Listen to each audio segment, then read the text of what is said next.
एक लंबे समय के बाद फाइनली अब मनी हाइस्ट की कहानी का अंत हो गया है। इस कहानी में 2 मेन हाइस्ट बताई गई थी। सीजन 5 वॉल्यूम 2 उसी सेकेंड हाइस्ट का पार्ट है। लोगों को लग रहा है कि इसका अब कोई और नया सीजन नहीं आने वाला है, लेकिन इस वीडियो को देखने के बाद आपको ये समझ आ जाएगा कि आगे अभी बहुत कुछ बाकी है। आज के इस वीडियो में हम सेकेंड हाइस्ट की पूरी कहानी बताने के साथ साथ मनी हाइस्ट की एंडिंग भी एक्सप्लेन करेंगे। अगर आपको सिर्फ सीजन 5 की स्टोरी और एंडिंग एक्सप्लेनेशन देखना है तो स्क्रीन पर नजर आ रहे मिनट पर वीडियो को फॉरवर्ड कर दें। पर अगर आप इस कहानी को अच्छे से समझना चाहते हैं तो इस वीडियो को शुरुआत से ही देखें। रॉयल मिंट की सक्सेसफुल हाइस्ट के बाद अब सभी की जिंदगी बदल चुकी है और थोरो लोगों को अपनी बहादुरी की झूठी कहानियां सुना कर मोटिवेशनल स्पीकर बन चुका है और प्रोफेसर और बाकी सभी लोग दुनिया के अलग अलग कोने में अपनी जिंदगी मजे से जी रहे होते हैं। टोक्यो और रियो एक आइलैंड पे 2 साल से साथ होते हैं, लेकिन अब टोक्यो अपनी जिंदगी में कुछ अलग चाहती है और एक आइलैंड पे कैद रहने की जगह वो बाहर दुनिया में लोगों के बीच मजे करने के लिए रियो को छोड़कर आइलैंड से चली जाती है। जाते टाइम रियो टोक्यो को एक सैटेलाइट रेडियो डिवाइस देता है ताकि कभी याद आने पर या मुसीबत में वो कॉन्टैक्ट कर सके। काफी समय बीत जाने के बाद रियो टोक्यो के बिना परेशान हो जाता है और वो टोक्यो को कॉल लगा देता है और इसी एक कॉल की वजह से पूरा रायता फैल जाता है, क्योंकि पुलिस उस कॉल के जरिए रियो की लोकेशन को ट्रेस कर लेती है और आइलैंड पे जाकर उसे पकड़ लेती है। टोक्यो इस सब के बारे में प्रोफेसर को बताती है और रियो को छुड़वाने के लिए मदद मांगती है। प्रोफेसर सारी बात सुनकर समझ जाते हैं कि रियो को पुलिस बंदी बनाकर बुरी तरह टॉर्चर कर रही होगी, इसीलिए वो रियो को बचाने के लिए पूरी टीम को दोबारा बुलाकर एक न्यू हाइस्ट का प्लान बनाते हैं। हाइस्ट के लिए वो बैंक ऑफ स्पेन को चुनते हैं, जिसके 48 मीटर नीचे सोने की ईंटों से भरी हुई एक तिजोरी और गवर्नमेंट के कुछ सबसे कीमती और खुफिया डॉक्यूमेंट्स रखे होते हैं। असल में ये प्लान प्रोफेसर के बड़े भाई बर्लिन ने बनाया होता है, जिसके बारे में वो उन्हें और अपने दोस्त मार्टिन को काफी समय से बताते आ रहे थे। बैंक में घुसने के लिए वो आसपास के इलाके में आसमान से 140 मिलियन यूरोस की बारिश करते हैं, जिसकी वजह से लोगों की भीड़ जमा हो जाती है। इसका फायदा उठाकर वो बैंक के दरवाजे पर ब्लास्ट करते हैं और सभी लोग स्पेन की ऑफिशियल आर्मी का भेष बदलकर बैंक के अंदर घुस जाते हैं और अंदर मौजूद आधे से ज्यादा लोगों को होस्टेज बना लेते हैं। रॉयल मिंट वाली पिछली हाइस्ट के बाद प्रोफेसर और उनकी टीम की काफी ज्यादा फैन फॉलोइंग बन जाती है। लोग अब कई बड़े छोटे आंदोलन में उन्हीं की तरह ड्रेसअप और मास्क पहनने लगे हैं। ये सब देखकर प्रोफेसर अपना चेहरा पूरी दुनिया के सामने रिवील कर देते हैं और सबको बताते हैं कि ये सिर्फ एक चोरी नहीं बल्कि गवर्नमेंट और उनके अत्याचार के खिलाफ एक जंग है। हम लड़ेंगे। अंदर घुसने के बाद सोने की तिजोरी का 14 टन का दरवाजा खोलना सबसे बड़ा टास्क होता है, जिसे छूते ही 7,500 लीटर पानी की बाढ़ आ जाती। इसलिए उस दरवाजे को खोलने या तोड़ने की जगह उसमें छेद करके 16 मिनट के अंदर एक बड़ा लोहे का ट्यूब वेल्ड कर दिया जाता है, जिसके जरिए तिजोरी में पानी भर जाने के बाद भी आसानी से जा सके। पुलिस परेशान होकर अंदर जाने की कोशिश करती है, लेकिन तभी आखिरी मोमेंट पर डेनवर सबके सामने तिजोरी से निकले गवर्नमेंट के खुफिया डॉक्यूमेंट का एक खाली डिब्बा फेंक देता है, जिसको देखकर पुलिस पीछे हट जाती है। बाद में 40 हॉस्टेजेस के बदले रियो को वापस करने की डिमांड की जाती है और पुलिस इससे राजी होकर रियो को लौटा देती है।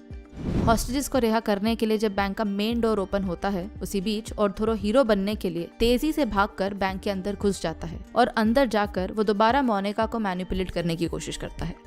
लंबे टॉर्चर से वापस लौटने के बाद रियो को रियलाइज होता है कि वो अब टोक्यो के पीछे और भागना नहीं चाहता और वो टोक्यो से ब्रेकअप कर लेता है। ये सच जानकर टोक्यो पूरी तरह टूट जाती है। थोड़ी देर बाद इंस्पेक्टर अलीसिया नैरोबी के बेटे को लेकर आ जाती है, जिसे देखने के लिए नैरोबी खिड़की पर बिना बुलेट प्रूफ वेस्ट पहने आ जाती है और तभी एक स्नाइपर नैरोबी को शूट कर देता है।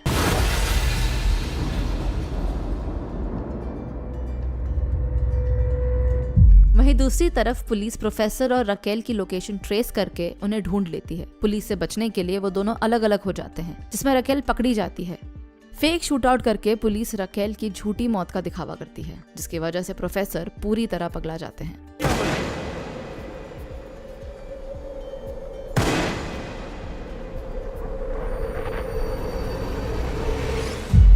नैरोबी को गोली लगने और रकेल की मौत की खबर मिलने के बाद प्रोफेसर के लिए अब कोई भी चीज सही और गलत के ऊपर हो चुकी थी।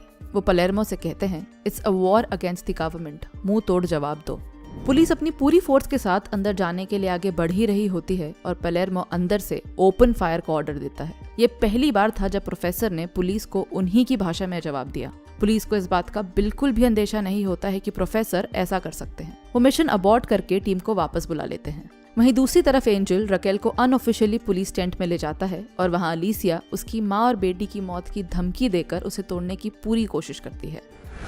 अंदर मिनट में टोक्यो किसी तरह नैरोबी की सर्जरी करके बुलेट निकाल लेती है। पेलेर्मो की जगह अब टोक्यो टीम को लीड करती है। पेलेर्मो ये बर्दाश्त नहीं कर पाता और टीम को छोड़कर सरेंडर करने के लिए चला जाता है, पर हेलसिंकी किसी तरह उसे रोकने में कामयाब हो जाता है। पेलेर्मो को अब हॉस्टेजेस के साथ बांध दिया जाता है। टोक्यो प्रोफेसर को ये बात बताती है और प्रोफेसर उसे बात करते समय पहली बार टूट जाते हैं। वो बताते हैं कि सिर्फ उन्हें बचाने के लिए रकेल ने अपनी जान दे दी। रकेल को पुलिस ने मार दिया है, ये बात अब तक मीडिया में नहीं आई थी। टोक्यो प्रोफेसर से कहती है कि रकेल जिंदा है और हो ना हो ये पुलिस की ही एक चाल है।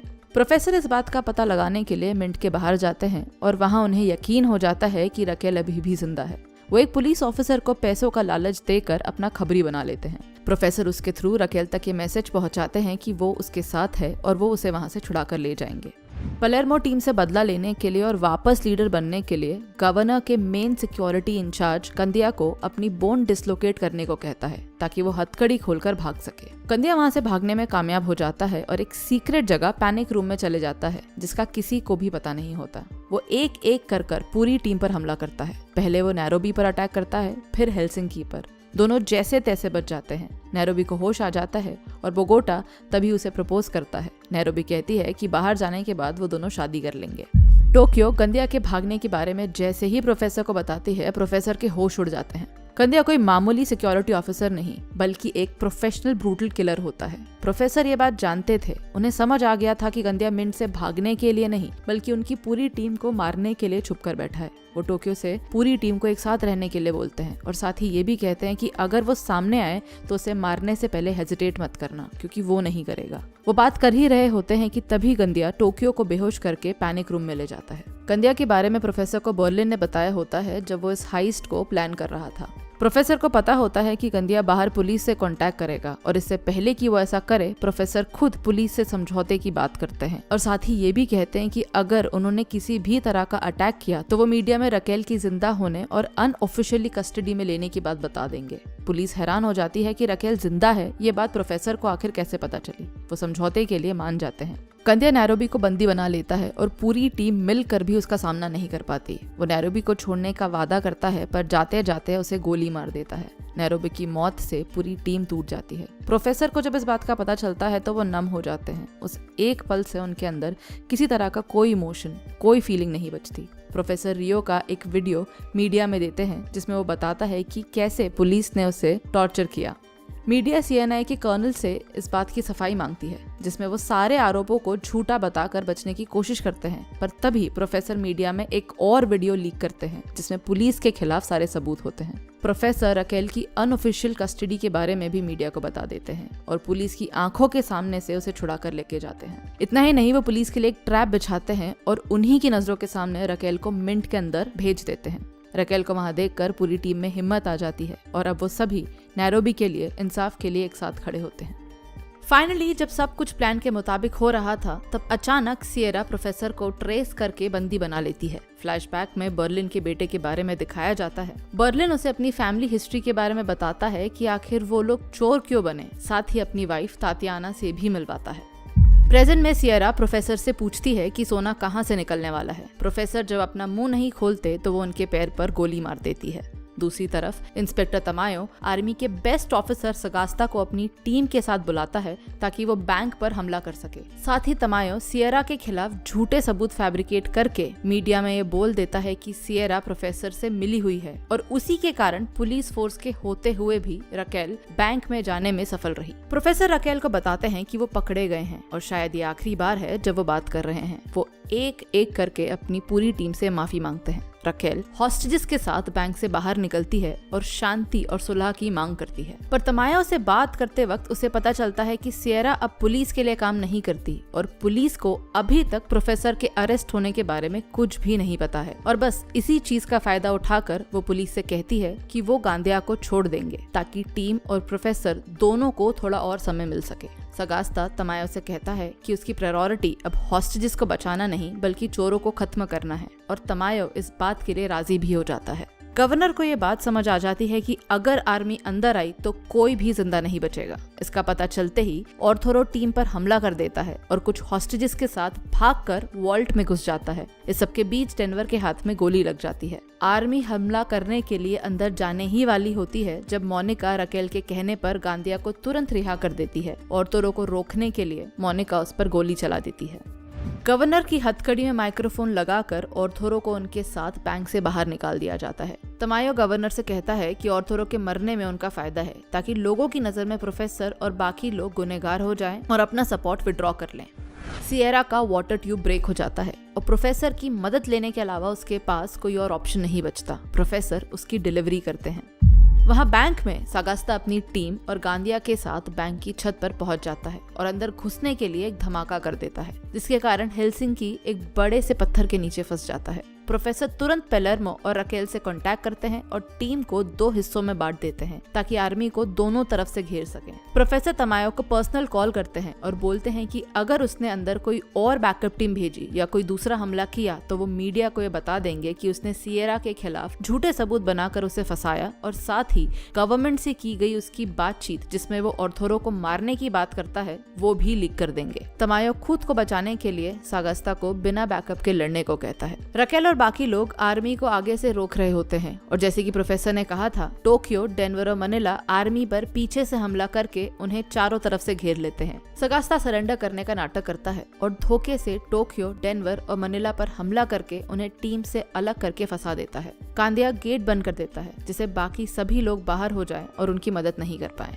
प्रोफेसर टोक्यो से कहते हैं कि गांदिया उनकी सबसे कमजोर कड़ी है और उसके दिमाग पर हमला करो। टोक्यो ठीक वैसा ही करती है और गांदिया के कारण उनकी टीम के 2 लोग घायल हो जाते हैं और एक की मौत हो जाती है। धमाके की आवाज सुनकर रकेल बोगोता को गेट तोड़ने के लिए तुरंत ऊपर आने को कहती है। आर्मी के कुछ लोग छुपकर पीछे से हमला करते हैं जिसके कारण टोक्यो को 5 गोलियां लग जाती है। रियो टोक्यो को बचाने के लिए नीचे जाकर अकेले ड्रिल करने लगता है। डेनवर उसे उठाकर लाता है पर टोक्यो उसे और मनीला को वहाँ से जाने को बोलती है पर डेनवर मना कर देता है। बचने का जब कोई और रास्ता नहीं दिखता तो टोक्यो को समझ आ जाता है कि अब वो नहीं बच पाएगी, इसलिए वो डेनवर और मनीला को बचाने के लिए उन्हें बोलती है कि लिफ्ट के थ्रू नीचे जाकर गद्दे लगाओ, मैं कूद जाऊंगी। डेनवर और मनीला वहाँ से निकल जाते हैं। रियो ड्रिल करके टोक्यो तक पहुँच ही जाता है पर टोक्यो उसे कहती है कि अब बहुत देर हो चुकी है, वो अब नहीं बच पाएगी। वो कहती है कि वो बहुत खुश है क्योंकि रियो उसके सामने है। प्रोफेसर भी उसे कूदने के लिए कहते हैं पर वो अकेली आर्मी का सामना करती है और गांदिया के सामने आते ही वो 4 ग्रेनेड्स के साथ खुद को खत्म कर लेती है। टोक्यो मर जाती है पर अपने साथ गांदिया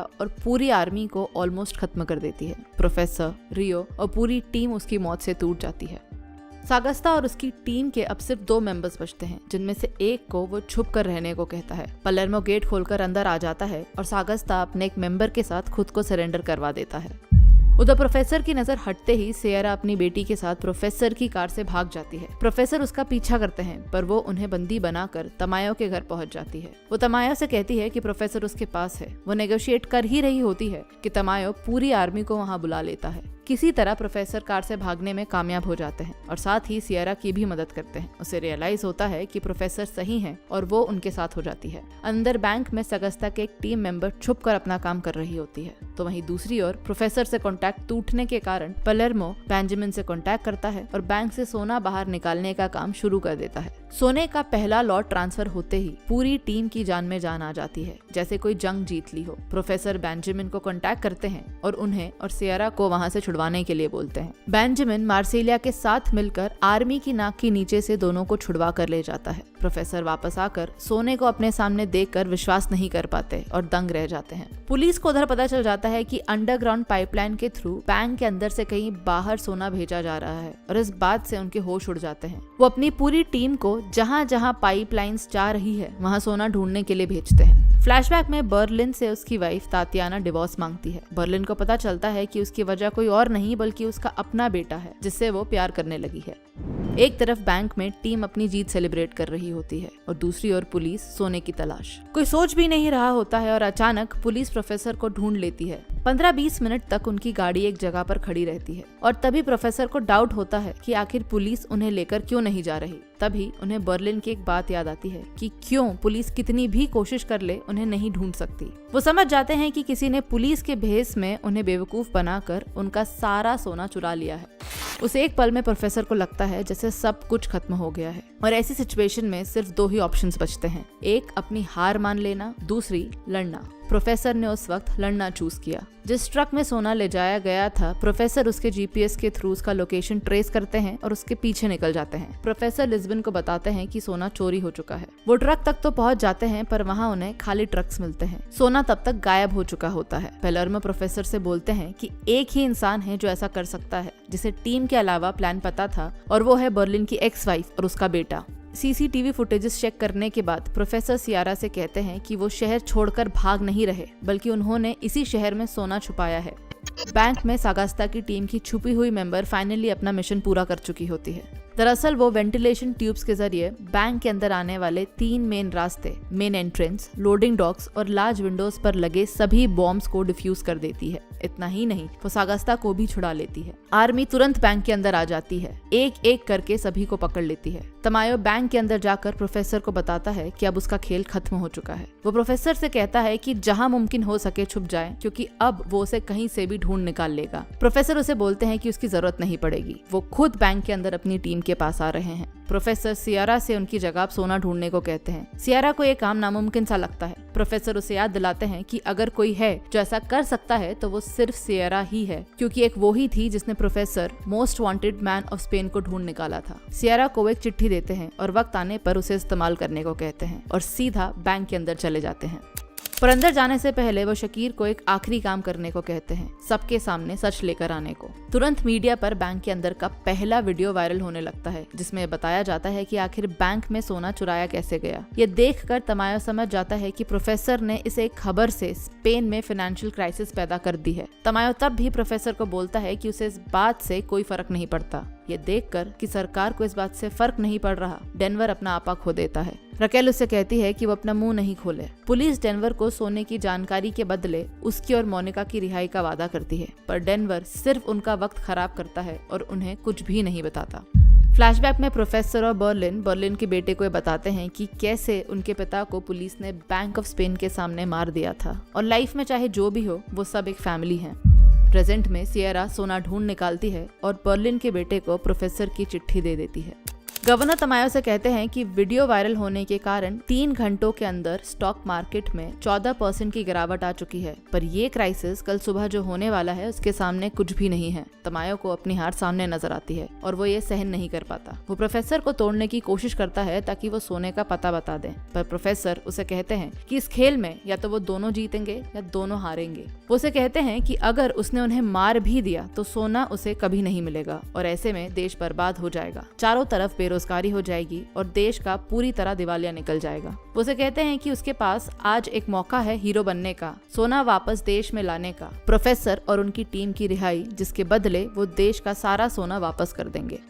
सरकार को पूरी तरह मजबूर करने के लिए शकीर एक और वीडियो वायरल करता है जहां ये बताया जाता है कि सोना बैंक से बाहर निकल चुका है। इतना ही नहीं, स्पेन की नेवी भी उसे ढूंढने में लगी हुई है। ये खबर भी मीडिया में आ जाती है। सरकार के पास कोई भी ऑप्शन नहीं बचता, इसीलिए वो ये बात मान जाते हैं। प्रोफेसर तमायो को एक प्रेस कॉन्फ्रेंस करने के लिए कहते हैं। ये सियरा के लिए मैसेज होता है कि सोना वापस कर दिया जाए। तमायो मान जाता है। वो एक प्रेस कॉन्फ्रेंस बुलाता है जहाँ वो ये कहता है कि उन्हें सोना मिल चुका है और देखते ही देखते कुछ ही मिनटों में सोना बैंक के बाहर आ जाता है। पर एक बात जो किसी को भी पता नहीं होती है वो ये कि सियरा ने प्रोफेसर के कहने पर असली सोने की जगह गोल्ड प्लेटेड पीतल बैंक में भेजा था। तमायो को ये बात पता चलते ही वो प्रोफेसर से कहता है कि अब उसका खेल खत्म हो गया, वो उसे मार देगा। प्रोफेसर कहते हैं कि अगर ऐसा हुआ तो मीडिया में सच बाहर आ जाएगा और देश पूरी तरह तबाह हो जाएगा। तमायो पूरी टीम को शूट करने का ऑर्डर देता है और एक प्रेस कॉन्फ्रेंस रिलीज करता है जहां वो ये बताता है कि सोना बैंक तक वापस लाने के प्रोसेस में सभी चोरों की मौत हो चुकी है,